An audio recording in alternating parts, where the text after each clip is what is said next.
Yo, what's up guys, it's Koga here again with a new build right before the Harvest League launch. Now what better way to actually show you guys a league starter than to make an EQ bleed Gladiator. Now, usually damage over time or ailments are good league starters in the majority of scenarios. And of course, Gladiator's always been known to be really good for league starting, so a better way to combine it with Earthquake, which is getting buffed in the new league. Now what you guys are going to see is my personal take on my bleed EQ Gladiator that has over 20 million bleed damage, which is different than bleed DPS. That's our average damage per bleed, with around 2 million bleed DPS. Now you might think that DPS is low, but when it comes to the overall damage over 10 seconds, that's pretty good because you can almost one-shot all the bosses in the game. And remember, this is our average damage.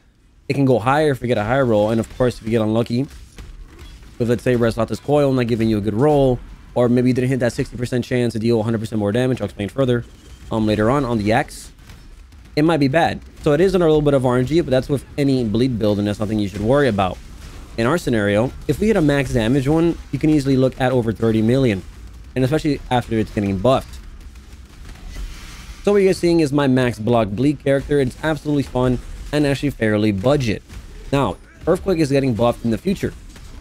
One on the future in Harvest League coming up literally on Friday of me making this video in 2 days time. So it's not really the future, the near future.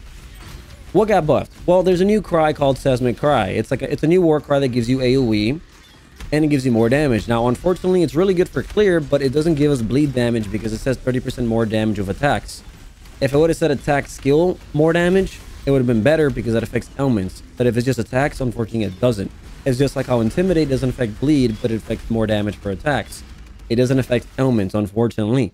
However, there's a new support called Fist of War, which only affects slam skills like Earthquake, Teutonic Slam, Glacial Hammer. And what it does is every 1.8 seconds, you're going to have a big buffed ghost dude slam for you. And it's basically boost the slam every 1.8 seconds.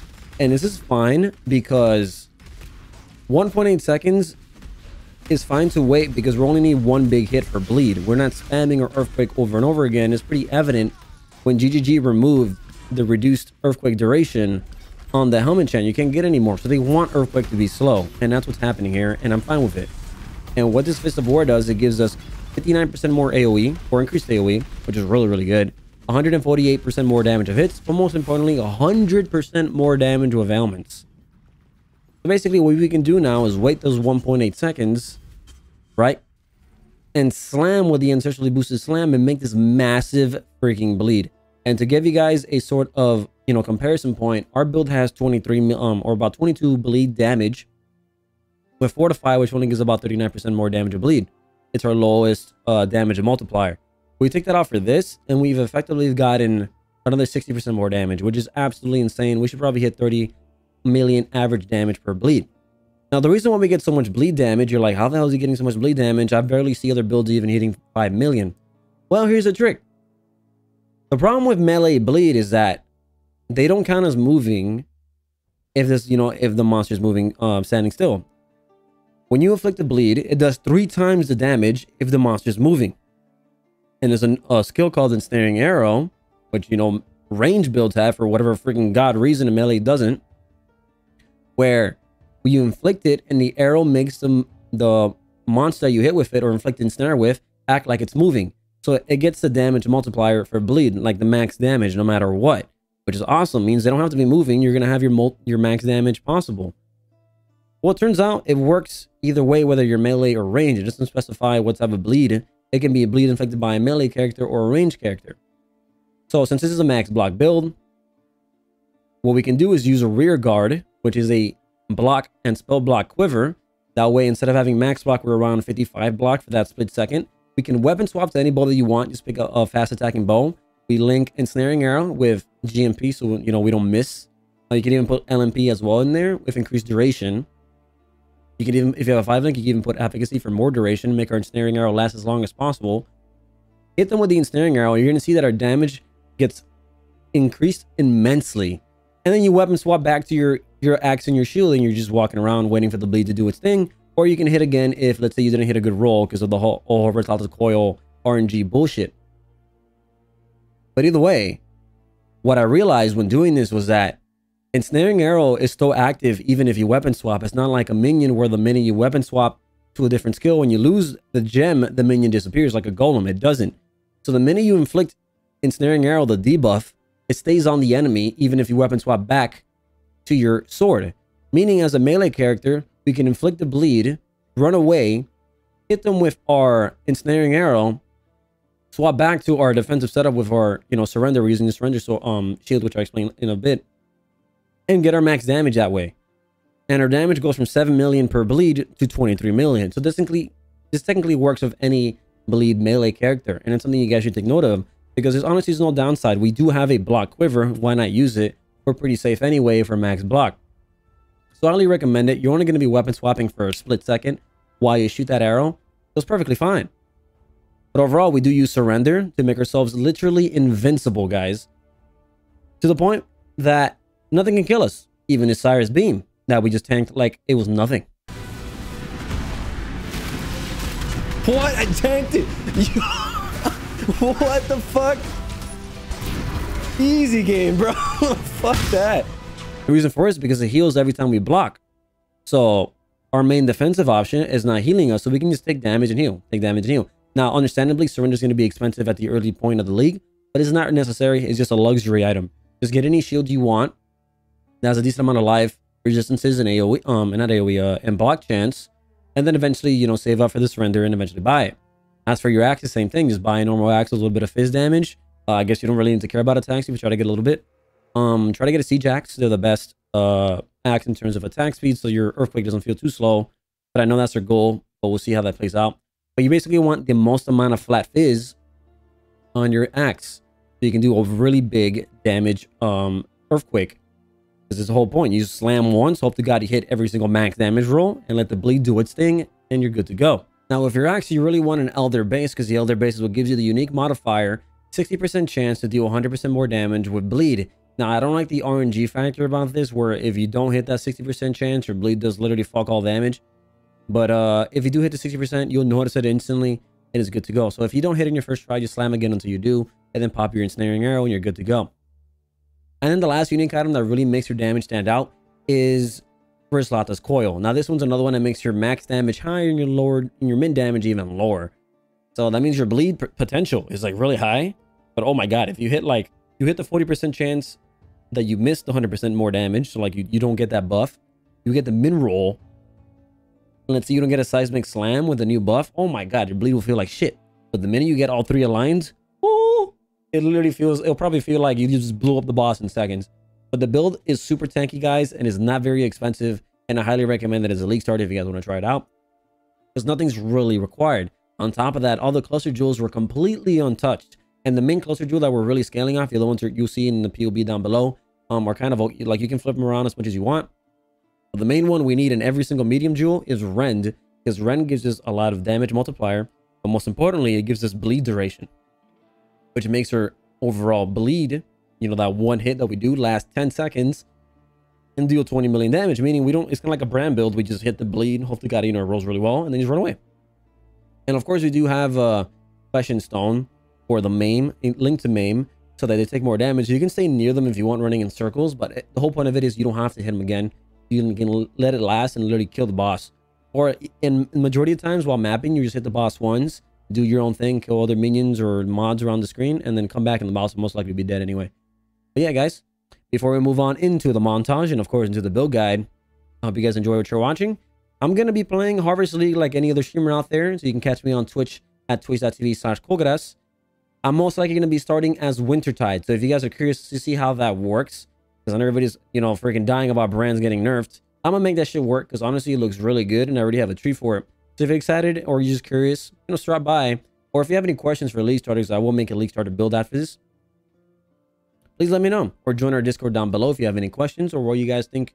Maybe you want some information on what you guys want to League start. I'm glad to help. That's what I'm here for. But let's move on to the montage. Thank you guys so much for watching, and catch you guys in the detailed section.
Welcome back, guys. Hope you guys enjoyed the montage. Now let's get into the detail of the build. Well, first, let's go into our passive skill tree. We are a gladiator, so of course the things we're going to pick as a bleed character is blood and ice for the chance to bleed, and the blind, which is very nice, and gratuitous violence for the bleed pops and the more damage of bleeding. On top of that, you want to get pain forge. That way you have a higher chance to be blocked, and honestly, it's not too much an important like node. It's just in the way of getting versatile combatant, which makes our chance to block attacks the same as our chance to block spell damage, which means that we have a max block chance for both spells and attacks, which is very, very good for defenses. You won't regret it. Now, yes, like violent retaliation will give you more damage, or maybe outmatch and outlast, or even arena challenger if you want more movement speed for the source of earthquake, because earthquake, the more movement speed, the more pops. But at the end of the day, making your character survive is probably the best thing you can do for a build like this, where you don't have a lot of damage to blow up the boss. So I highly recommend doing versatile combatant. Yeah. So then, other than that, everything else is pretty simple. Just start a duelist, pick up the life, pick up damage, things like that. Get the defense shield cluster nodes, where we're going straight for dirty techniques. Get life. The jewels you can pick up later, but all you're really looking for is basically maximum life damage over time. And you need one jewel with physical damage leech as mana, and as that's your one source of mana leech is good enough. You get your source of life leech from blood rage, since it is physical damage, and all we deal is physical damage. The only thing that can deal bleed. Bloodletting for more damage, right? And for your cluster jewels, all you're really looking for your main damage sources is rend on every single jewel, and then wound aggravation for the other source of damage. Now, the only ones that were kind of unique that I went with was damage wasting infliction, so our bleed does more damage per tick. Very nice when it lasts like 10 seconds already. And exposure therapy, so we don't get blown up by chaos damage over time and things like that. But all the other ones are literally just rend and wound aggravation. Rend, wound aggravation. Last one, rend, wound aggravation. And the jewel that you want to use for these is just maximum life, damage of bleeding, global fizz. Do not get an area. So it would have to be fizz, bleed damage. That's pretty much it. You can't get AoE area damage either. There's not a lot you can do. I think physical damage with swords or physical damage holding a shield works too. But those are pretty much your only limited sources of damage. Damage over time is another one that would work as well. Now, for your large one, honestly, they're very flexible. I went with Gladiator's Fortitude because the attack C says attack skills. The skills means it does affect the ailment, and it gives you a little bit of life, which is quite nice. Advanced Guard is just more movement speed. It's good for Vol, Earthquake. And same thing here. Veteran Defender. I wanted 2 of these, but I never got it, and it's not that important. But it's good for attributes, because I do not run a max level increase AoE because I don't have enough int. Sadly enough, because my rings were too good to swap out. But it does give you rise in defenses, which is very, very nice. I highly recommend it. It's more of a quality of life thing, since the large one is not important. I think the one's priority is defense, which helps cap our block chance and gives us more damage or bleed anyway. Other than that, the rest of the tree is basically just getting up here, getting life, getting jewel nodes, right? Getting more life, get solar steel for more defensive, armor, fizz mitigation, Ellie res, right? Red storm for more damage, aggressive bastion gives you more damage, more block chance, and you get endurance charges from it, which is very nice. Life, cleaving is really good for, just straight up bleed. And then what you really should pick up early on is resolute technique, since unless you're going perfect agony, bleed, crit chance does not affect bleed. It's not a really good investment like poison, where you kind of want to go crit. On bleed, I wouldn't recommend it. And for that very reason, I highly suggest that you pick up resolute technique, so you don't have to worry about accuracy and you always hit. We already have too many RNG things with the Reslata's coil, and which I'll explain further in the gear, but and a 60% chance to do 100% damage, that you want to make sure that your accuracy is 100%, because the more RNGs, the less you're going to like this build. But the tree is that simple, guys. It's nothing crazy. Moving on to your gear. Again, you want to sell a C-Jax, ideally for the attack speed. I know they want to make it really slow, but you don't really want to hit your Earthquake really slow. You want basically the hardest hitting axe possible that doesn't feel too bad for Leap Slam.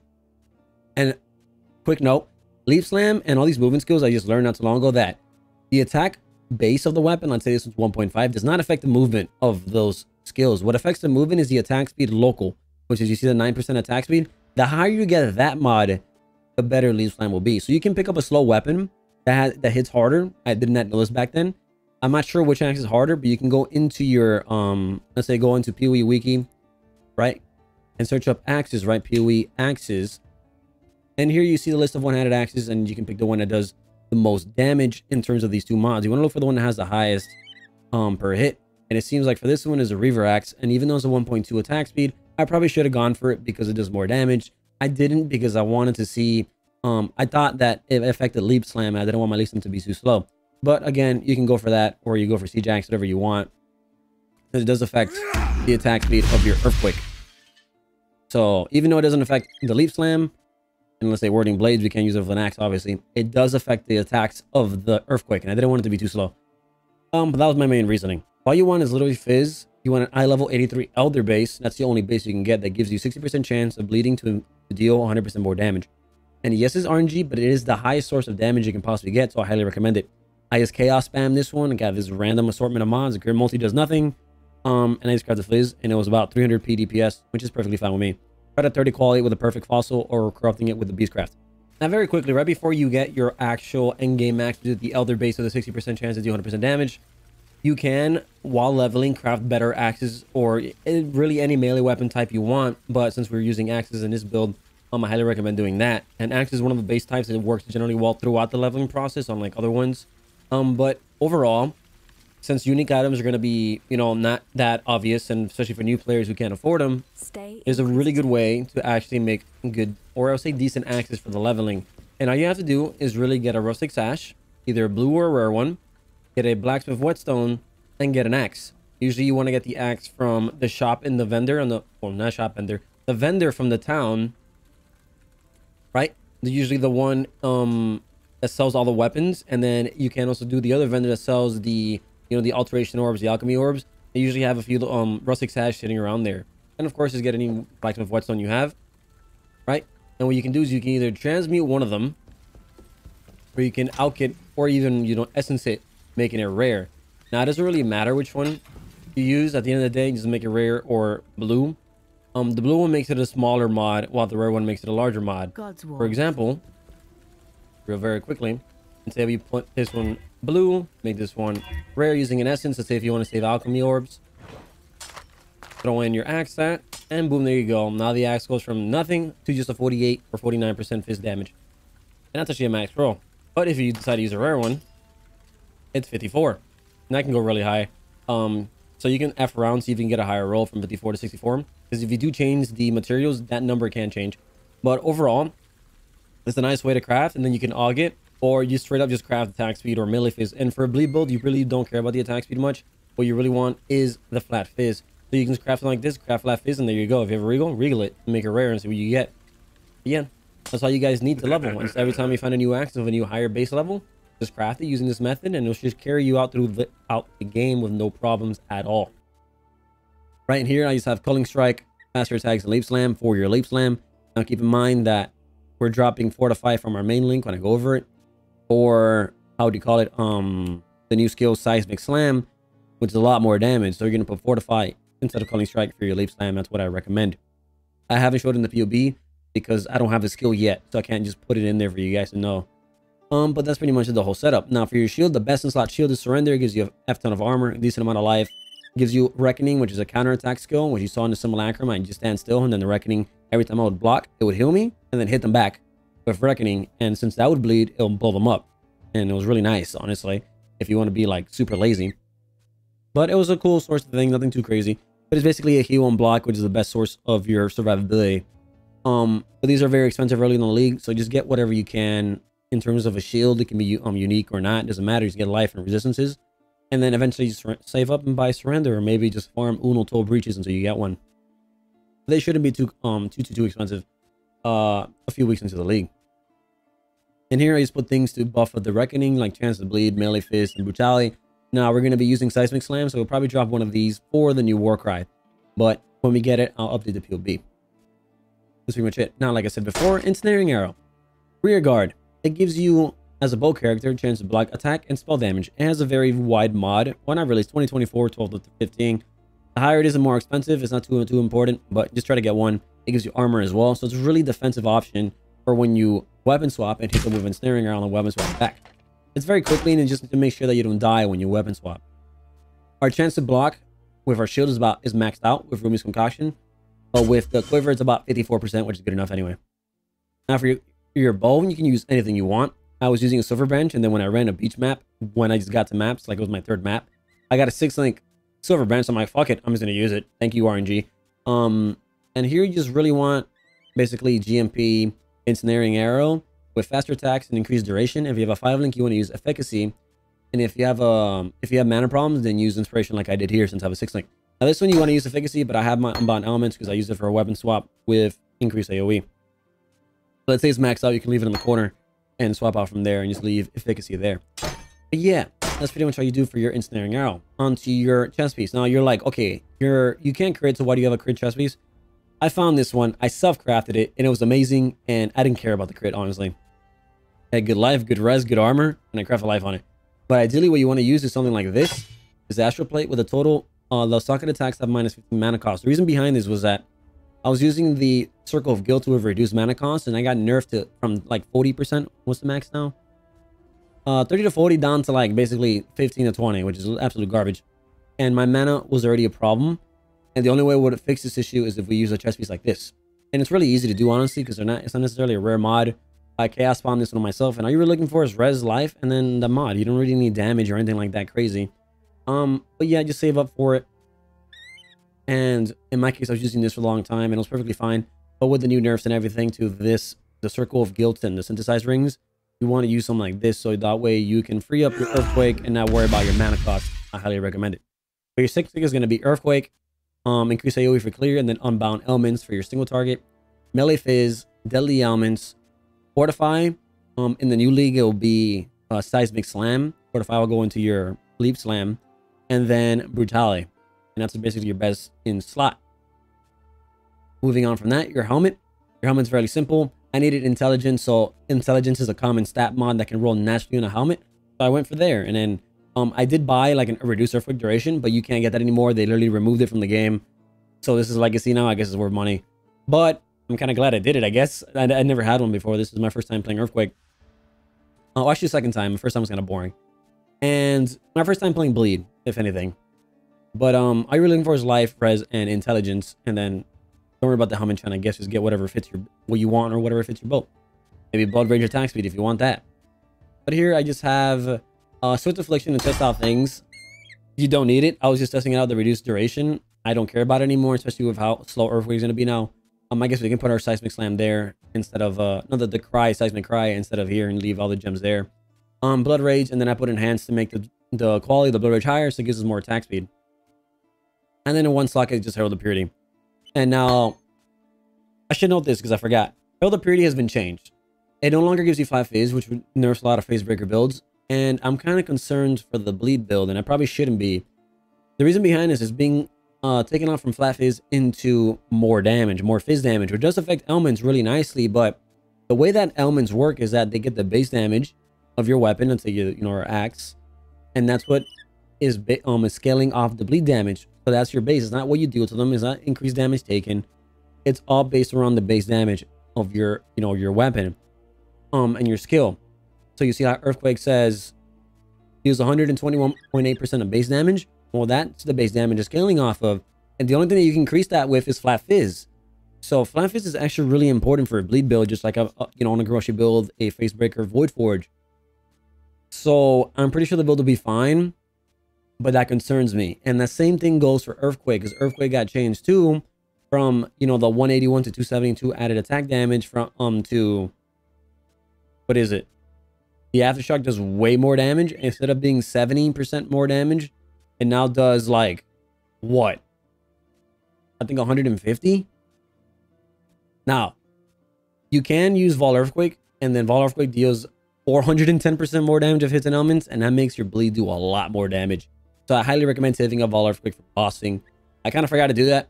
I wanted to test out my normal Earthquake, but yeah, it's good. The only reason behind this is because the base damage is like half of that, so give or take is whatever. But yes, technically Vol Earthquake is a better source of your damage, so if you do have it up, use it for bosses.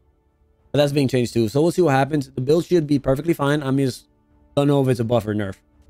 I don't know. I can't calculate that myself, but it should be fine anyway. Moving on. That's our helmet. Into our gloves. Our gloves, you don't need the melee damage. It doesn't affect the bleed. What you're looking for is life, flat fizz, and res. The chance to get it for 2 charges doesn't matter because you already had that from Blood Rage. Here you're supposed to summon Flame Golem, level 14, Molten Shell level 15 with cast and damage taken level 12. So we take a lot of damage. It pops a Molten Shell, and then the Flame Golem gives us increased damage, which affects the bleed. It's whatever. I don't know what else to use. And Tempest Shield with cast damage as well. I put it level 5 because I don't want to deal with the in problems. And basically what happens is when we take damage, it summons a Golem, summons Molten Shell, and it also summons a Tempest Shield. It's not like a trigger skill where it happens one by one. It triggers all of them at the same time. And Tempest Shield is really nice because it gives us a chance to block, which is really good. And then for your boots, you just want res, life, and movement speed. And here, all you're really looking for is for your auras, and it's Enlighten level 3 or 4. If you have this mana costing, I think level 3 will be perfectly fine, maybe even level 2. It depends if you have enough mana for your Warcry, the new one. Pride, Maim, and then Flesh and Stone. Flesh and Stone gives you enemies maimed by the skill take 16% increased damage. Well, you can link that with the Maim support, and now it's combined with it. They take 30% increased phase damage, which of course affects the bleed. That's very good. For your rings, Circle of Guilt. I think even the nerf one is still probably be the best thing. It gives you flat fizz, gives you armor, all stats, and even the at 50% buff effect. Elder Purity is probably still one of our best sources of damage, so I still recommend it. I don't think anything's gonna be better than that. For your other ring, this ring is absolutely disgusting. I made it myself. I got super lucky, but you don't really need all this crazy stuff. What you're really looking for is life. You don't really need the minus mana cost if you do have this chest piece, in my opinion. But if you do need it, go ahead and craft it. It's just life. The cursed enemy is a level 8 vulnerability, and flat fizz, and then cold res. Drop the damage, and just focus on the curse. If you don't have enough money, but again, you don't need it until you can afford a ring like this. You don't even need to multi-mod. You can probably find one in the Delve or something like that. But basically, just get a normal ring with life and res early on in the league, and then eventually get a cursed one, and then eventually, if you ever get that far, get some flat fizz on it as well. Really good. Now for your amulet, you really want an elder base with flat fizz and then the physical damage over time multiplier with life. This one I bought at the end of the league. I didn't care about the money. I just paid 5x because I had too much money and the league was ending anyway. But they're not too expensive. All you're really looking for is the damage over time, flat fizz, and life. Then go whatever res you want. This one had AoE, which is quite nice. Right, and then look for all attributes. And then for my anointment, there wasn't really anything that I needed for damage. I just went more life, and I just got this discipline and training because that's probably the highest source of damage since we already get not damage of life because we already have constitution from the tree. And that was my high source of life. And with that, we hit like 5.6k life at level 90. With room to grow, of course, if you like to level characters be above level 90. Yeah. That covers that. Now let's move into the belt. The all unique belt. This belt's gonna be expensive. You don't really need it. It just makes the higher and lower. It's RNG as hell, man. You don't really need a belt like this. It is the best in slot damage source. But get it when you need it. A global, what is it? A rustic sash or global fizz will work perfectly fine with res and life until you get one. But this makes your bleed have the potential to do a lot more damage. That is literally it.